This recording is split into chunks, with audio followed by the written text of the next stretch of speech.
My ex-husband hated me with a vengeance that burned like a fever, all for the sake of the girl who'd been his forever dream. I did the only sensible thing. I took the settlement money and disappeared, leaving everything behind, including our child. 6 years later, a miniature version of him, a little marshmallow of a boy, knocked on my door. He was wearing a bright yellow backpack, his small face set in a mask of solemnity that was far too old for him. Dominic doesn't want me anymore, he announced, his voice steady despite the slight tremble of his lower lip. I'm moving in with you. I froze, the air caught in my lungs. Before I could even find my voice, he tilted his head back and began reciting legal statutes with the precision of a court reporter. Under the family code, parents have a non-delegable duty to support and maintain their minor children. He didn't get to finish. I stepped aside, opening the door wide. Get in here. The warm light of the entryway hit his face, and for a split second, his eyes shimmered. Then with a haughty little huff, he marched inside on his sturdy legs. As soon as the door clicked shut, the boy Milo, as I knew him from the few photos I'd dared to look at over the years, began surveying my life. He gripped the straps of his backpack tight when he caught me watching him. I'm Milo, he said, puffing out his chest. The tone was unmistakable. It was a declaration of war and a plea for recognition all at once. He wanted me to know exactly whose blood ran through his veins. Not that he needed to say it. With that jawline and those piercing dark eyes, he was a carbon copy of Dominic. When I didn't immediately fall at his feet, he looked slightly deflated. He turned his head away, pouting. I took his backpack, hanging it on the hook by the door, and led him toward the bathroom. Wash up. Dinner's almost ready. He gave a small, obedient nod. By the time I'd set the table, he had already scrambled up into the dining chair, looking tiny against the high back. Why are you here, Milo? Really? I asked. He poked at a piece of broccoli with his fork, his head drooping low. His voice came out muffled, thick with unshed tears. We had a fight. He threw things. He told me to get out, told me never to come back to the estate again. A runaway. I remembered how fiercely the Thorne family had fought for custody, nearly burying me in lawsuits and threats of jail time just to keep me away from him.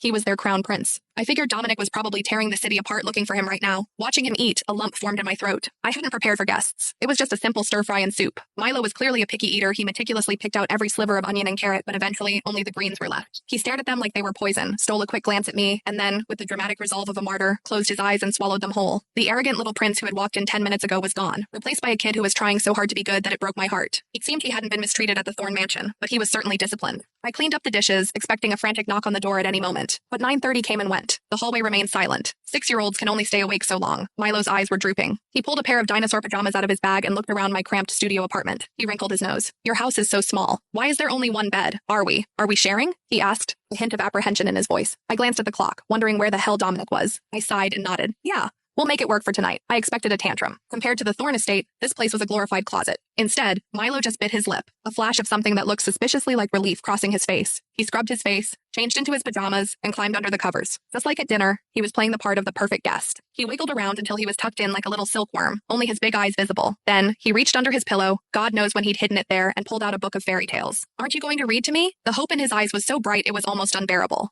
After Milo fell asleep, I pulled up the number that had been sitting in my block list for 6 years. My thumb hovered over the unblock button, trembling. I couldn't do it. Dominic and I, we were a lifetime ago. When my family's business collapsed, the Thornes decided I was a liability. They arranged a match between Dominic and Becca, the girl everyone said was his true soulmate. Dominic fought them. He gave up his inheritance, took a literal beating from his grandfather that left him bedridden for weeks, all for me. I had cried over his bruised body, and he had just smiled, wiping my tears away, promising me we'd be okay. We were young enough to believe love was a shield. We eloped, I got pregnant, and I spent 9 months dreaming of our future. Then came the day of the delivery. The pain was agonizing. I called Dominic dozens of times, but he never picked up. A neighbor eventually drove me to the hospital. When I woke up from the C-section, the man standing over me wasn't my husband. He was a stranger. His eyes were cold, filled with a visceral disgust, as if looking at me made him sick. It was Becca who eventually came to my room to explain the truth. She spoke about narratives and destiny, claiming I was just a glitch in the system. She was the protagonist of his life, and I was a side character who had overstayed her welcome. She told me the universe had corrected itself. Dominic's love for me had been a mistake, and now it had been inverted into pure, unadulterated loathing. As she left, she looked at me with chilling pity. Have you thought about what will happen to that child? I was broken. My parents had died in a car crash on their way to the hospital to see the baby. I was alone, hemorrhaging money I didn't have, and the man I loved looked at me like I was dirt. I remember standing by the hospital window thinking about jumping. Then I heard a cry from the bassinet.